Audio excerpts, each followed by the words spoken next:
नमस्कार साथियों जैसा कि आप सभी को पता है, सम्यक दृष्टि का मंच है। सम्यक दृष्टि के मंच से हम लोग कुछ ऐसे व्यक्तित्व की गाथाओं को आपके सामने लाने का प्रयास कर रहे हैं, जिससे जनमानस को, जिससे सामान्य लोगों को, जिनके पास में बहुत ज्यादा पढ़ाई का साधन नहीं है या अन्य संसाधन नहीं है, किसी तरह का सपोर्ट नहीं है, उनको एक संदेश मिल सके, उनको एक प्रेरणा मिल सके कि कैसे वो छोटे से गांव से निकल करके बड़े शहर जा सकते हैं, संघर्ष कर सकते हैं, आगे बढ़ सकते हैं, एक मुकाम बना सकते हैं, अपने घर परिवार, अपने गांव, अपने शहर, अपने देश के लिए, अपने प्रदेश के लिए एक मिसाल बन सकते हैं। तो साथियों, आज की बातचीत में मेरे बड़े भाई, मेरे अभिभावक, मेरे गार्जियन श्री तपेंद्र प्रसाद जी हमारे साथ हैं। आप उत्तर प्रदेश से हैं। आप भाई साहब, आपका बहुत बहुत स्वागत है इस पटल पर, और आप अपना सभी परिचय लोगों को मेरा अभिवादन, प्रणाम, नमस्ते जी। जी भाई साहब, आप अपना परिचय दीजिए। मेरा नाम तपेंद्र प्रसाद है और मैं मूलतः इलाहाबाद, अब जिसका नाम परिवर्तित करके प्रयागराज रख लिया गया है, तो वहीं का रहने वाला हूँ। आप लोगों ने सुना होगा कि इलाहाबाद मूलतः 3 भागों में बटा हुआ है, एक यमुना पार, एक गंगा पार, एक बीच का, दोनों के बीच का द्वाबा जिसे कहते हैं जी। तो हम यमुना पार के हैं। हम लोगों का जो गांव है मांडा, आप लोगों ने नाम सुना होगा माननीय बीपी सिंह जी का, और हमारे सामाजिक न्याय के बड़े मसीहा रहे, पुरोधा रहे, और देश के प्रधानमंत्री रहे। मुख्यमंत्री से लेकर प्रधानमंत्री तक मेरे ख्याल से राष्ट्रपति को छोड़कर देश का कोई ऐसा महत्वपूर्ण पद नहीं था जिस पर वो न रहे हों जी। बिल्कुल। तो वही उनका गांव है मांडा, उसी गांव का मैं रहने वाला हूँ। और गांव मेरा विंध्याचल की पहाड़ी के तलहटी पर बसा हुआ है। तो एक ढंग से हम लोगों का जो यमुना पार का ज़्यादा इलाका है वो बुंदेलखंड के इलाके में आता है। तो हम लोगों के ज़मीनों का टेक्सचर भी बुंदेलखंडी है, और विंध्याचल की तलहटी पर बसने के कारण हम लोगों को पहाड़, मैदान, सबका एक जीवन का अनुभव है। नदी भी है, पहाड़ भी है, जंगल भी है। तो पूरा एक मांडा बड़ा खूबसूरत, टोपोग्राफिकली बहुत अच्छा गांव है इलाहाबाद का। और मेरा सौभाग्य है कि मैं उस गांव में पैदा हुआ, और जो बीपी सिंह के नाम से जुड़ा भी हुआ है। अच्छी खासी उसकी पॉपुलेशन है, लगभग इस समय 12,000 के आसपास पॉपुलेशन है, बड़ा गांव है। तो मैं वहीं पैदा हुआ, और 58 मेरा जन्म वर्ष है। इसके बाद सामान्य परिवार का था, पिताजी के पास जमीनें थी। हम लोग कुशवाहा परिवार के हैं, तो मूलतः हम लोगों का व्यवसाय तो कृषि ही था। कृषि में भी व्यवसाय सब्जी उत्पन्न करने वाला। तो लगभग पिताजी के हिस्से कुल मिलाकर के 1.5 बीघे जमीन रही होगी, हार्डली 1 एकड़ समझिए। उस 1 एकड़ जमीन में पिताजी मेहनत करके, माताजी भी लगी रहती थी, 2 ही लोग मेहनत करके, और जो भी पैदा होता था उसको बेच बाच करके हम 4 बहनें थी मेरी, उनका भरण पोषण, उनका शादी विवाह हुआ। एक मेरे से बड़े भाई थे वो, और मैं छोटा था। तो 6 संतानों में मैं भाइयों में तो छोटा भाई था, और बाकी सारी संतानों में मुझसे एक छोटी बहन भी है।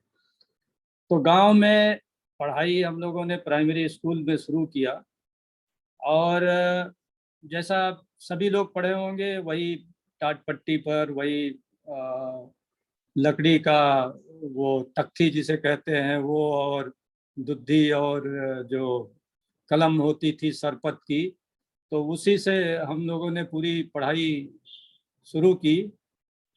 और कुछ ऐसा था कि मेरे अंदर चूंकि पढ़ने की प्रवृत्ति शुरू से थी, तो मेरा परफॉर्मेंस अच्छा होता गया। जैसे जूनियर हाई स्कूल में उस समय मुझे 3 विषय में मेरा डिस्टिंक्शन आया। तो यह हुआ, भाई गांव वालों ने कहा भाई लड़का पढ़ने में बहुत अच्छा है, इसको हाई स्कूल में एडमिशन करा दीजिए। हाई स्कूल में मैं आर्ट्स का विद्यार्थी था, मुझे 73%, उस समय आर्ट्स में 73% नंबर मिलना एक बहुत रेयर चीज थी। 60% नंबर मिल जाता था तो इलाके में शोर हो जाता था। बिल्कुल। और 3 विषय मेरा डिस्टिंक्शन आया। फिर यह हुआ भैया इसको इंटर करा लीजिए, लड़का पढ़ने में बहुत अच्छा है। तो मैं इंटर करने चला गया और थोड़ा सा फिजिक आज भी देख रहे हैं ऐसे, इससे कमजोरी फिजिक मेरी थी। और 12 किलोमीटर क्या लगभग 16 किलोमीटर मेरा इंटर कॉलेज पड़ता था, और साइकिल से 16 किलोमीटर जाकर के पढ़ाई करता था और 16 किलोमीटर वापस आता था डेली। मतलब डेली और का ऊपर 32 से किलोमीटर एनसीसी आना जाना। आना जाना, और ऊपर से एनसीसी भी ले रखा था, तो कभी एनसीसी का परेड अटेंड करके भी आते थे। खैर पढ़ाई अच्छा हुआ, माहौल भी अच्छा था। तो इंटरमीडिएट में मुझे 74% नंबर मिले, वो भी आर्ट्स में। ये भी मेरा हाई स्कूल इंटर दोनों का रिकॉर्ड है, न उसके पहले न बाद में। अब तो नंबर बहुत मिलने लगा, 90% 95% आर्ट्स में भी।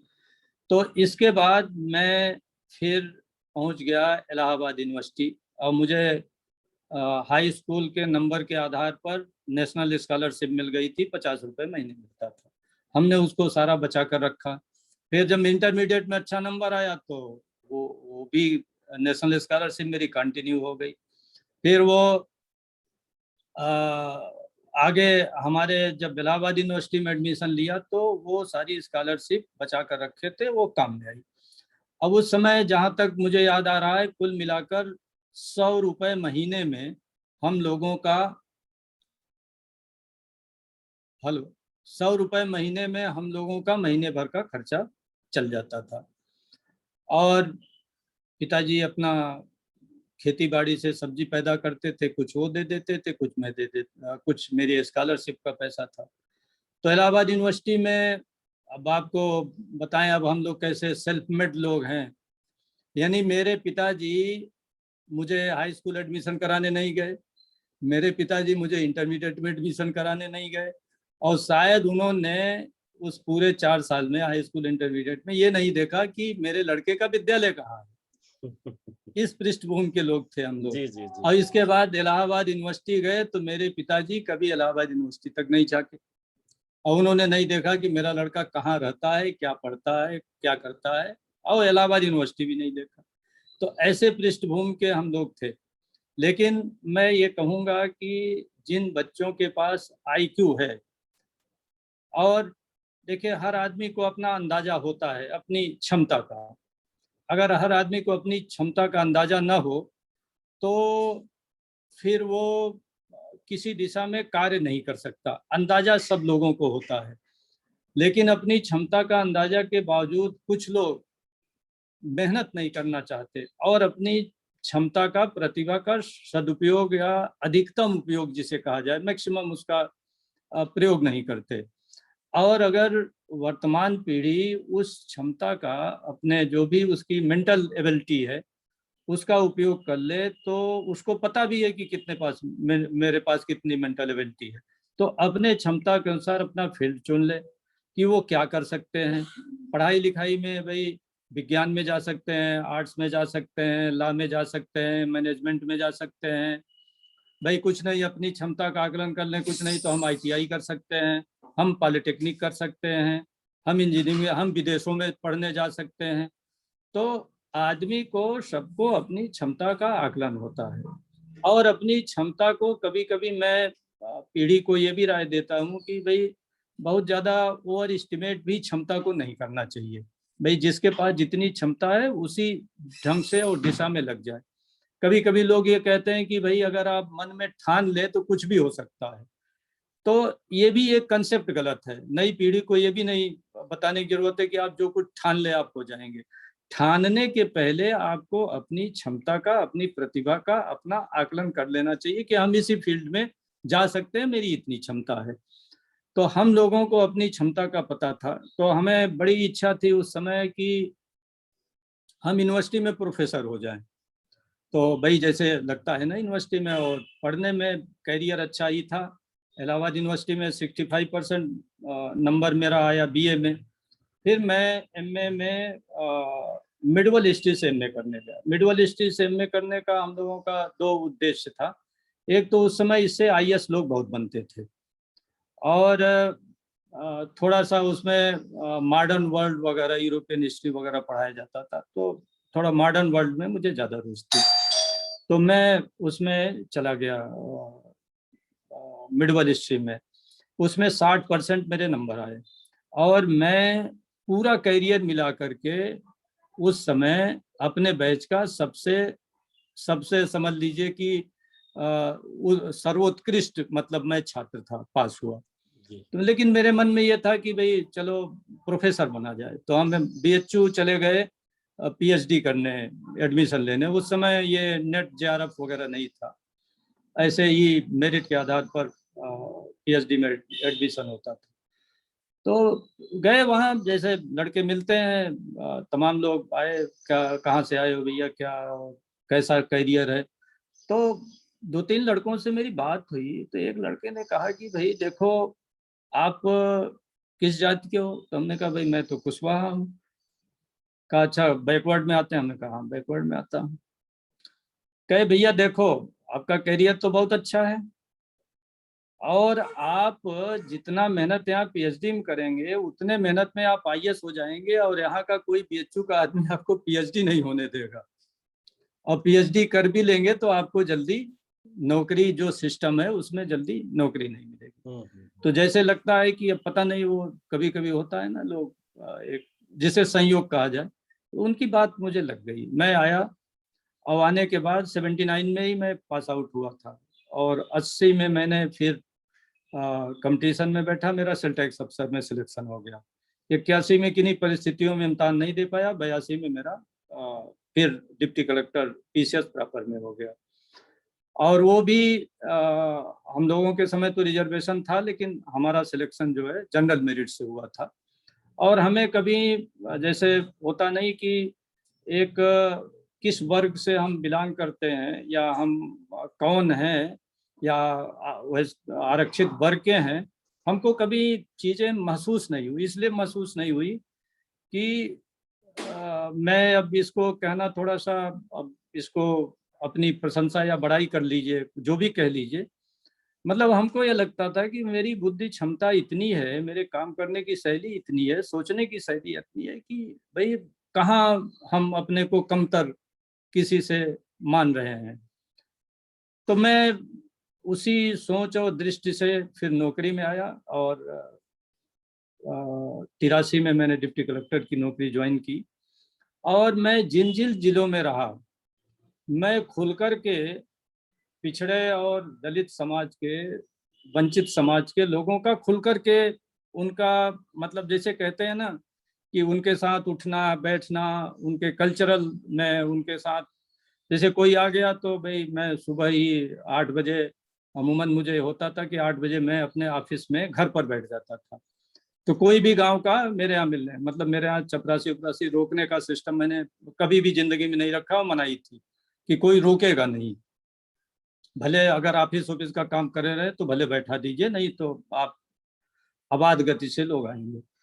तो लोग मिलते रहे, तो मिलने से हमने ये देखा कि अपने लोग अगर चाहें, अपने लोग माने पिछड़े समाज के लोग, तो जितने अधिकारी हैं अगर वो कुछ ना करें, अपने समाज के लोगों से ही मिलते रहे, तो उनका बहुत मनोबल बढ़ जाता है। और इस कार्य में कभी भी हमने शासकीय जो दायित्व था उसको अलग रखा, और ये सामाजिक दायित्व को मैंने एकदम अलग रखा, और कभी दोनों चीजों को घालमेल नहीं किया। क्योंकि देखो अपने लोगों को अगर न्याय मिल जाए तो यही बहुत बड़ी चीज है। अपने लोगों की जरूरत, उनके साथ अन्याय करके उनको कुछ अतिरिक्त देने की तो कहीं मतलब ही नहीं है। अपने लोगों को तो आप न्याय दे दीजिए, उनके कष्ट दुख जहाँ जिससे हो रहे हैं उसका समाधान कर दीजिए, यही बहुत बड़ी आपकी उपलब्धि है। और मैंने यह महसूस किया कि जिन जिन जिलों में रहा, अगर आप इन लोगों को उठाएंगे बैठाएंगे अपने साथ, जैसे कुछ लोग कहते हैं अरे भाई बैठाओगे तो सर पर चढ़ लेंगे, आपका ये करेंगे वो करेंगे, दुनिया भर के फिलॉसफी वाले लोग हैं। जी जी जी। लेकिन मेरा ये कहना है कि दलित पिछड़े आदिवासी अल्पसंख्यक समाज के लोगों को अगर वाकई में आपको कोई एक रचनात्मक भूमिका, एक सकारात्मक भूमिका एक समाज को देनी है, तो पहले आप समाज से जुड़ेंगे, उनसे कोई न कोई एक लगाव महसूस करेंगे, वो आपके पास बैठेंगे तब तो आपसे लेंगे कुछ ना। जब आप बैठा ही नहीं रहे हो तो पुस्तक लिख दीजिए और छपवा लीजिए, तो पुस्तक लिख करके छपवाने से तो बड़ी कविता लिख दीजिए, कहानी लिख दीजिए, ऐसे भी तमाम लोग हैं कि बहुत बड़े भाई ये फलाने साहित्यकार हैं। जी बिल्कुल तो बिल्कुल। साहित्य लिखने से, कविता लिखने से या कहानी लिखने से या बड़ा अधिकारी हो जाने से, बड़ा सोच रखने से तो समाज का बदलाव नहीं होगा। और दुनिया समाज में का पुस्तकों बदलाव आपको, और बिल्कुल बिल्कुल, और दुनिया में पुस्तकों की, कहानियों की, कविताओं की कहाँ कमी है, करोड़ों की संख्या में है। कहाँ कमी है, कहाँ कमी है। हम तो कहते हैं कि आप उनसे जुड़ जाओ, वो आपको कहानी किस्सों में ला दें, यही बड़ी चीज है। कि भाई एक साहब आए थे जो जाते थे तो बिना चाय के नहीं, आपने चाय पिला दिया, बहुत बड़ी कुर्सी पर बैठ लिए, बड़ी बड़ी बात हो बिल्कुल गई। बिल्कुल ठीक तो है। जब गांव का एक साधारण सा आदमी एडीएम के यहाँ या सीडीओ के यहाँ, हाँ भाई बड़े बड़े पदों पर आ, एसडीएम के यहाँ, मान लीजिए वो आ करके जब बैठेगा आधे घंटे हमसे गप लड़ाएगा दुनिया भर के बारे में, तो हमारा जो मातहत आदमी है वो तो स्वतः उसको संज्ञान में ले लेगा चीजों को, कि भैया ये इनका काम कर दीजिए, नहीं तो ये तो सीधे एसडीएम साहब साहब के पास पहुंच जाएंगे, साहब के सीधे जानने वाले हैं, साहब इनको दे देंगे, ठीक है। हाँ साहब के जानने वाले, साहब के जानने वाले। बिल्कुल तो एक एक ढंग से ये हो गया कि सब साहब के जानने वाले। तो एक तो वो लगाव की बात होनी चाहिए, और दूसरी चीज देखिए, नई पीढ़ी को जो हम लोग मैसेज देना चाहते हैं, सबसे बड़ी चीज ये है कि देखिए हम लोगों के समय तो पढ़ाई लिखाई का जो भी था, अंग्रेजों ने जो सिस्टम बनाया था उसका हैंगओवर चलता रहा कुछ समय तक।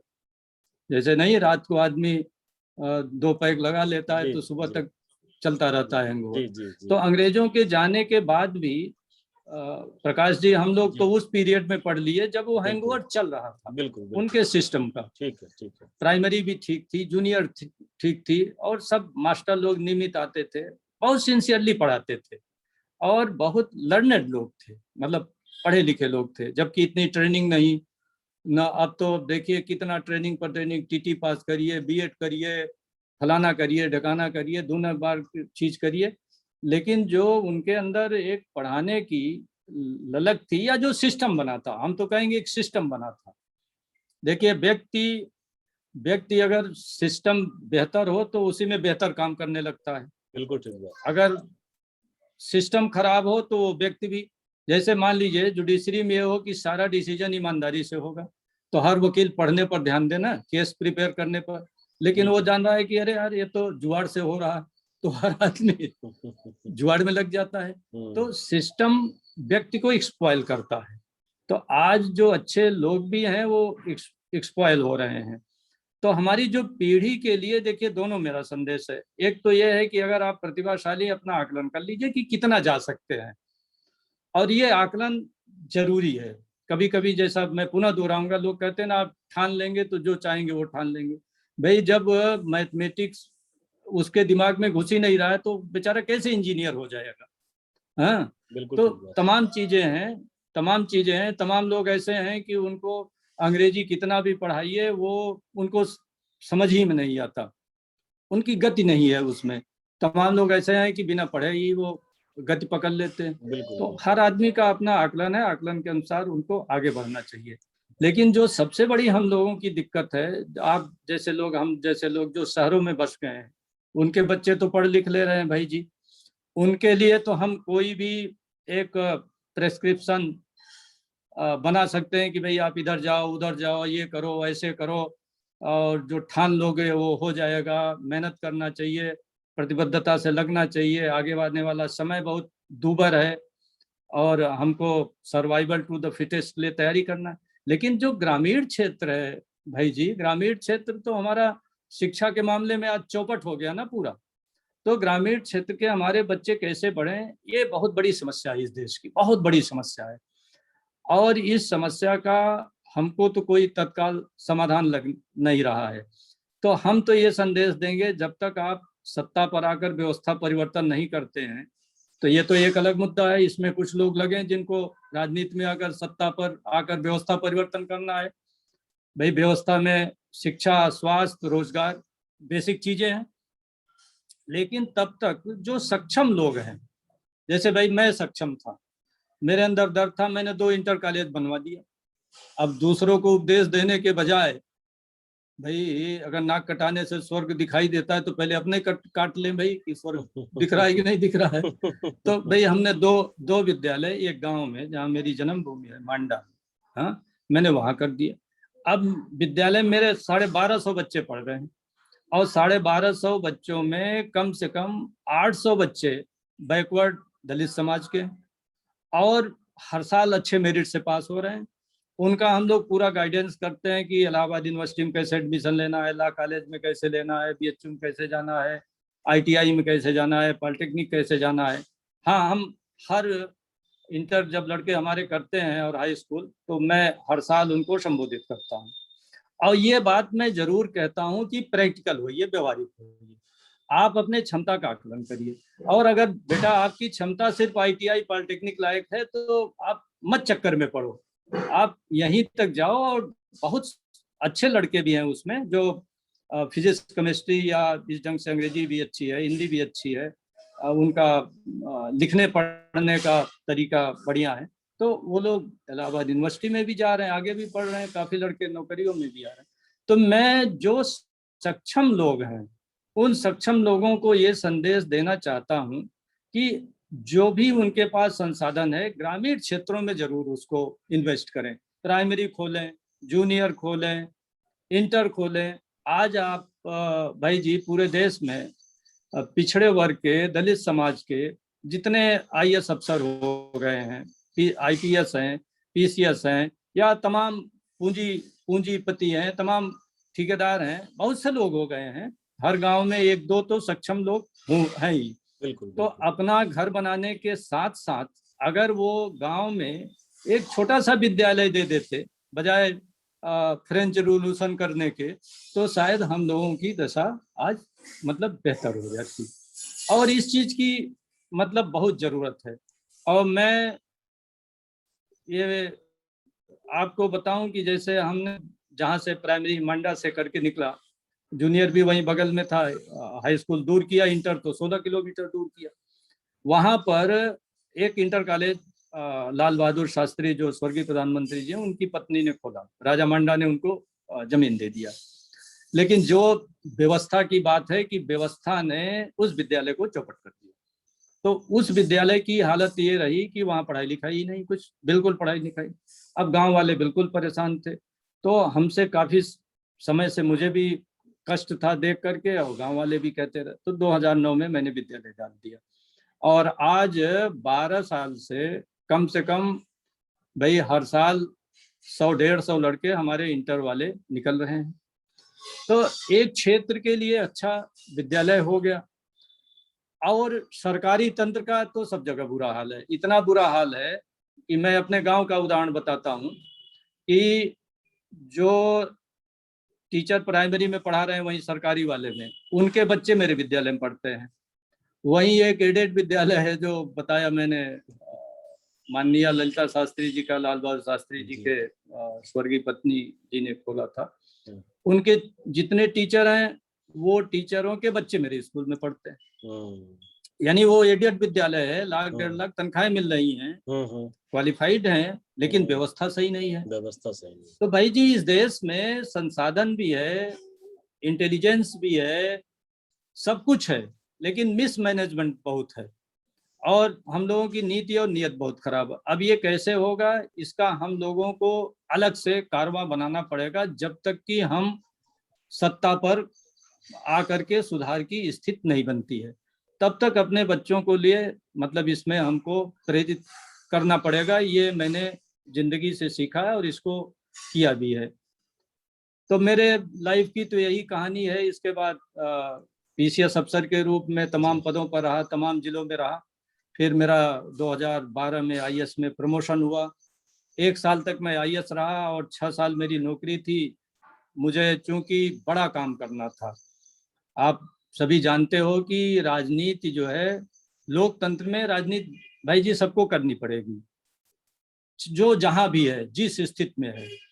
और देश का सिस्टम जो शोषण करना चाह रहा है, आपका शोषक सिस्टम, जिसे आप पूंजीवाद कह सकते हैं, सामंतवाद कह सकते हैं, मनवाद कह सकते हैं, जो भी कह दें, उसका ये इरादा है कि आप सिर्फ वोटर में तो तब्दील हो जाएं और आप दर्शक दीर्घा में बैठे, बाकी यानी हमें चयन करके दर्शक दीर्घा में बैठे, बाकी रंगमंच पर हम क्या कर रहे हैं इससे आपसे कोई मतलब नहीं है।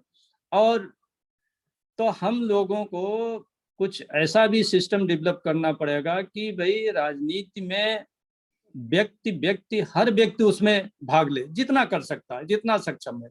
मैं आपको भाई साहब थोड़ी क्योंकि देर के लिए रोक रहा हूं, मैं माफी चाहूंगा।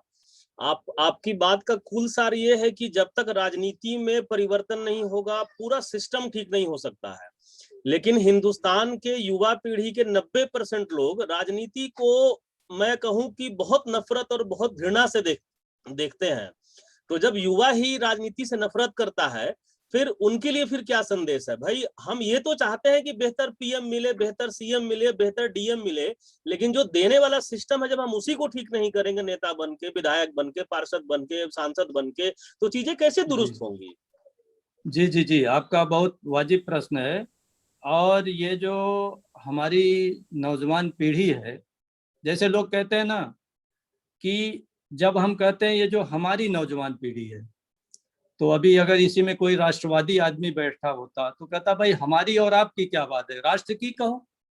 लेकिन राष्ट्र में तो अंबानी भी है, राष्ट्र में तो अडानी भी है।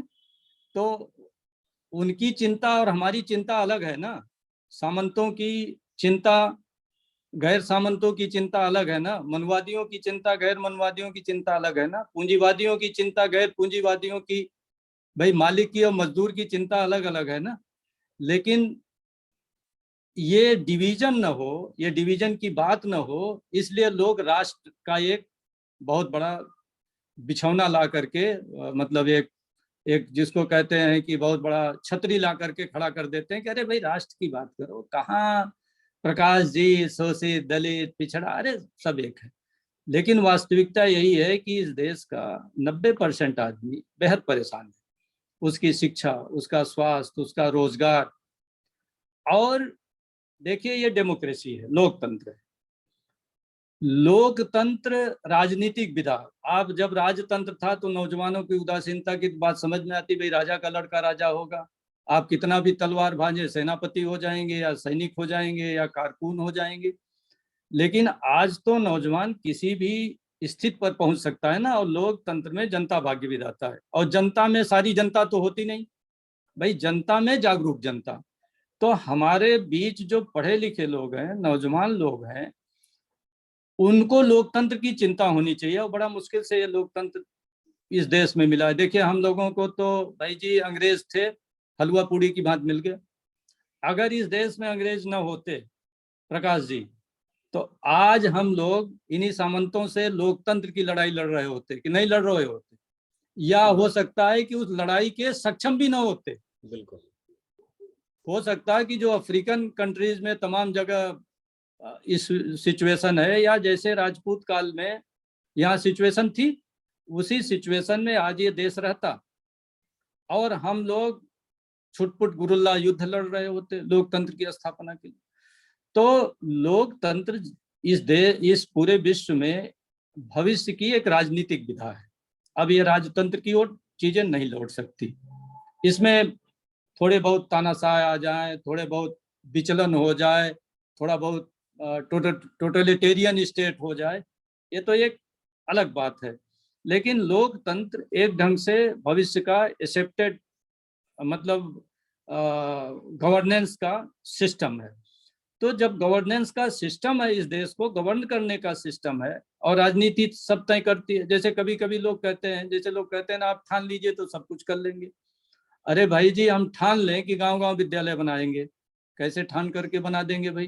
क्योंकि हमारे पास तो सरप्लस मनी 1 करोड़ भी नहीं है, और उत्तर प्रदेश सरकार 5.5 लाख करोड़ हर साल खर्च करती है, और शिक्षा पर खर्च करती है 50-60 हजार करोड़।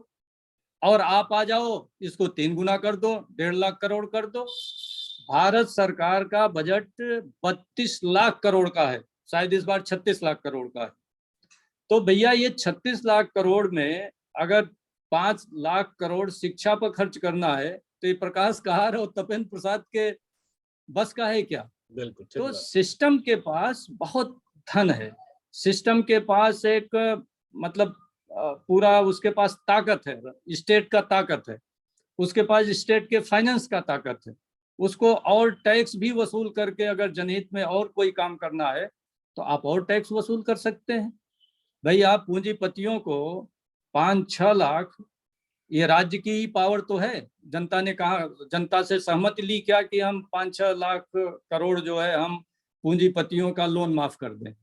ये तो जनता की सहमत नहीं थी ना, लेकिन राज्य सत्ता पर जो बैठे थे उन्होंने 5-6 लाख करोड़ माफ कर दिया। और हम लोग कभी कभी ये कहते हैं कि हम लोग जो चाले हो जाए, अरे भाई छोटा छोटा काम करिए। कभी कभी लोग कहते हैं आप बदलोगे तो युग बदलेगा। अरे भैया हमारे बदलने से नहीं होगा, सिस्टम बदलना चाहिए और लोकतंत्र में सिस्टम काम करता है। तो हमारे नौजवानों को भी ये समझना पड़ेगा भाई जी कि इस लोकतंत्र के हम भाग्य विधाता हैं और भाग्य विधाता ही हमारा जागरूक नहीं होगा, वही सोता रहेगा तो लोकतंत्र तो खतरे में पड़ ही जाएगा। इसलिए हम नौजवानों से भी अपील करते हैं कि जो भी उनकी क्षमता हो, और देखिए पार्टियां बनती है, हम लोग भी पार्टी चला रहे हैं, तमाम नौजवान जुड़े हुए हैं, अच्छे लोग भी हैं और सोए हुए भी नौजवान हैं जो नौकरी पा गए हैं, बस अपना बीवी बच्चा, घर से ऑफिस, ऑफिस से घर, ऐसे भी लोग हैं। तो उनके बीच भी हम लोगों को, उनकी भी गलती नहीं, थोड़ा नेटवर्किंग करने की जरूरत है। हर आदमी को हर स्तर का आदमी नहीं समझा सकता, जिस स्तर से वो समझे भाई उस स्तर के लोगों को, ऐसे लोगों के बीच संवाद और उसके करना चाहिए, और आप लोग करते रहते हो। तो नौजवानों के लिए तो मेरा यही संदेश है कि बिना राजनीति के लोकतंत्र मर जाएगा, और लोकतंत्र मर जाएगा तो आपका पूरा अस्तित्व मर जाएगा, और आपके अस्तित्व मरने से देश नहीं मरेगा। ये मुगालते में न रहें। देश को चलाने के लिए तो 20% लोग पर्याप्त है, क्या जरूरत है 80% लोग लेबर रहे नहीं कि भाई भूतकाल में। भाई जितना सेना में चाहिए, जितना IAS चाहिए, जितना PCS चाहिए, जितना डॉक्टर चाहिए, वकील चाहिए, इंजीनियर चाहिए, हैं, सब तो इसी 20% में से मिल जाएंगे भाई जी। 20% माने अगर 150 करोड़ की आबादी हो जाए तो 30 करोड़ हो गए कि नहीं? यहाँ तो 7 करोड़ में रूस चल रहा है। जी जी बिल्कुल। तो ये हम लोग मुगालता न पड़े कि देश की जनसंख्या, हम बहुसंख्यक हैं इसलिए हम ही देश हैं। हाँ, आपसे हटकर के भी एक लोग हैं जो अपने आप में देश हैं, वो अपने आप में राष्ट्र हैं। जो वो कहते हैं ना कि राष्ट्र खतरे में, या राष्ट्र बनाना है, राष्ट्रीय करना है, राष्ट्र वो करना है, तो वो अपने आप जो है वो अपने आप राष्ट्र हैं। तो हम लोगों को अपनी चिंता करनी पड़ेगी, और नौजवानों को, ये जो 90% लोग हैं, 85% लोग हैं, दलित पिछड़े वर्ग के लोग हैं, इनकी चिंता करनी पड़ेगी हम। और बाकी देखिए वर्ग और विभाजन, ये जब तक संसार है रहेगा, क्योंकि जो शोषक और शोषित हरदम बदलते रहेंगे, नए नए समीकरण, परमुटेशन, कॉम्बिनेशन समाज में होते रहेंगे। अब हमारे पिछड़ों में भी, दलित में भी कुछ जातियां ऐसी पैदा हो गई हैं जो खुद ही हम लोगों का शोषण कर रही हैं, तो उनके विरुद्ध एक नया लामबंदी, मोर्चेबंदी चल रही कि नहीं चल रही? जी बिल्कुल बिल्कुल। तो लोकतंत्र में नई नई मोर्चेबंदी, नई नई लामबंदी ये चलती रहेगी, और यही सक्रियता है, यही लोकतंत्र की खूबसूरती है कि जो पीड़ित वर्ग हो, उपेक्षित वर्ग हो, नेग्लेक्टेड वर्ग हो, वो अपना समूह बनाए और अपने हक के लिए लड़े जब तक कि उसको मिल न जाए। फिर होता है ना कि हम शोषण की लड़ाई लड़ते लड़ते कब खुद शोषक हो गए ये नहीं पता चलता। आज हमारे कुछ लोग शोषक हो गए हैं, बिल्कुल बिल्कुल बिल्कुल। तो उनके विरुद्ध एक नई लामबंदी शुरू होती है। जी तो बिल्कुल बिल्कुल। डेमोक्रेसी, राजनीति एक जीवंत है, एक ऑर्गेनिक चीज है, ये कोई कंटिन्यू प्रोसेस, एक कंटिन्यूअस प्रोसेस है। जी। तो हमारे नौजवानों को उस प्रोसेस में आना पड़ेगा, अन्यथा वो तो सौभाग्यशाली हैं कि हमारे मान लीजिए पुत्र हैं, पढ़ लिए, जाकर ऑस्ट्रेलिया में कोई USA, कोई सिडनी, कोई JNU पढ़ लिया। हाँ, वो इसलिए पढ़ लिए ना कि मेरे पुत्र हैं, लेकिन हम कहाँ से आए इसका भी तो उनको ध्यान रखना पड़ेगा। और अगर न ध्यान रखे तो हम जहाँ से आए थे या जहाँ हमारे बाप के बाप के बाप थे वहीं वो भी पहुंच जाएंगे कल। तो ये ध्यान रखना पड़ेगा, यही मेरा नवयुवकों के लिए संदेश। जी भाई साहब आपसे भी और दर्शकों से आपसे भी मैं माफी चाहूंगा, बातचीत बहुत बढ़िया चल रहा है, इसे बंद करने का मन नहीं कर रहा है, लेकिन ये इंटरव्यू जूम के मार्फत रिकॉर्ड हो रहा है, इसमें समय सीमा होती है। मैं अपने बारे में थोड़ा सा बता दूं, प्रकाश कहार नाम है, सुप्रीम कोर्ट में अधिवक्ता हूं, मूलतः गया बिहार का रहने वाला हूं। सम्यक दृष्टि के मंच से ऐसे संघर्षशील लोग, जो लोग यूपी के या किसी भी दूसरे प्रदेश के छोटे से गांव से निकले हैं, जो लोग इलाहाबाद पहुंचे, फिर पीसीएस किए, आईएएस किए, आज उनकी खुद की एक पॉलिटिकल पार्टी चलती है सम्यक पार्टी के नाम से, जिसमें देश के 90% वंचितों शोषितों के बारे में संघर्ष किया जा रहा है, बातचीत किया जा रहा है। आज के बातचीत में हमने देखा कि लोकतंत्र पे उनका क्या विचार है। उन्होंने बताया कि कैसे कोई गांव का लड़का अपने बुद्धि और मेहनत का इस्तेमाल करके सत्ता में भी आ सकते हैं और बहुत बड़े अधिकारी भी बन सकते हैं। उन्होंने बताया कि उन्होंने आरक्षण का फायदा नहीं उठाया है। तो साथियों, इनके इंटरव्यू से बहुत कुछ सीखने की जरूरत है और बहुत सारे मुद्दे हैं जिन पर अलग अलग एपिसोड बन सकता है। जैसे हम सत्ता में कैसे आए, दूसरा आरक्षण होना चाहिए नहीं होना चाहिए, आरक्षण होना चाहिए तो किन के लिए होना चाहिए, क्या ऐसा करना न्यायोचित होगा, क्या ऐसा करना नैतिकवादी होगा, क्या ऐसा करना मानवतावादी होगा कि आरक्षण का फायदा अगर किसी एक परिवार ने एक जनरेशन में उठा लिया है तो उसका फायदा अब दूसरे परिवार के लिए छोड़ दिया जाए। अगर हम पीसीएस बन गए हैं तो हम दूसरों को आगे आने दें, ऐसा नहीं हो कि हम पीसीएस बने, उसी आरक्षण का फायदा उठा के मेरा बेटा आईएएस बने। साथियों, इस तरह की बहुत सी बातें हैं। एक चीज का मैं जरूर ताकीद करना चाहूंगा आप सभी को, इस मंच पे किसी भी जाति, किसी भी धर्म, किसी भी नस्ल, किसी भी लिंग, किसी भी क्षेत्र, किसी भी भाषा के पक्ष या विपक्ष में कोई बातचीत नहीं होती है। यहाँ पर दुनिया को अगर देखा जाए तो सिर्फ अमीर और गरीब, शोषक और शोषित, जैसा हमारे बड़े भाई ने बताया कि शोषक की जो परिभाषा है, शोषक का जो भूमिका है वो बदलते रहता है। कभी वो सवर्ण के रूप में थे, कभी इसी ओबीसी के बीच से हो रहे हैं, कभी किसी दलित के बीच से हो रहे हैं, कभी हमारे भी घर से हो सकता है। तो हमारे लिए हर वो आदमी शोषक है, चाहे वो किसी भी धर्म का हो, किसी भी जाति का हो। हमारी लड़ाई शोषितों के लिए है, वो लड़ाई हिंदुस्तान के 90% आबादी के बारे में है, और उस आबादी में सवर्ण भी है, ओबीसी भी है, दलित भी है, आदिवासी भी है, महिलाएं भी हैं। हमारी लड़ाई प्रदूषण पर भी है। तो साथियों, आगे की बातचीत के लिए दूसरा एपिसोड लेकर के हम लोग आएंगे। मैं जैसा मैंने बताया कि मैं बाय प्रोफेशन अधिवक्ता हूं। बहुत ही टूटे फूटे संसाधनों से वीडियो रिकॉर्ड हुआ है। इस पे लाइटिंग का, साउंड का, एंगल का और भी बहुत सारी तकनीकी खामी होगी। अगर यहाँ पर विशुद्ध कुछ है, अगर यहाँ पर शुद्ध कुछ है, तो हम लोगों का जो अंतरात्मा का जो एक कोशिश है कि हम लोग एक प्रयास करें, वो शुद्ध है, हम लोगों का भाव शुद्ध है, हम लोगों की कोशिश शुद्ध है। इसलिए इस वीडियो के संदेश को देखिएगा, भाव को देखिएगा, तकनीकी रूप से इसको मत जज कीजिएगा। संसाधन आते जाएंगे, क्योंकि आप लोगों का मंच है, आप लोगों के लिए बात हो रहा है, तो आप लोगों के सहयोग से ही यह मंच और निखरेगा। चाहे वो बढ़िया कैमरा या बढ़िया जो भी इस पे चीज लाना है। इन्हीं शब्दों के साथ में मैं अपने बड़े भाई तपेंद्र प्रसाद जी का बहुत बहुत धन्यवाद व्यक्त करता हूं। बहुत धन्यवाद। और मैं आशा करता हूं भाई साहब, दोबारा आपको मैं फिर तंग करूंगा किसी अन्य विषय के लिए। दर्शकों, ये वीडियो सम्यक दृष्टि के यूट्यूब चैनल पे आएगा, फेसबुक पर भी ये आएगा। आप सभी चैनल को सब्सक्राइब करें, वीडियो को लाइक कमेंट शेयर करें जितना भी हो सके। अगर पहले तो आप इसको पूरा खुद सुनिए, अच्छा बुरा लगे तो डिलीट कर दीजिए, अच्छा लगे तो इसको शेयर कीजिए, अधिक से अधिक शेयर कीजिए। ये आपकी ओर से भी एक समाज सेवा होगी। आप सभी को नमस्कार, आप सभी का धन्यवाद, बहुत बहुत धन्यवाद। बहुत बहुत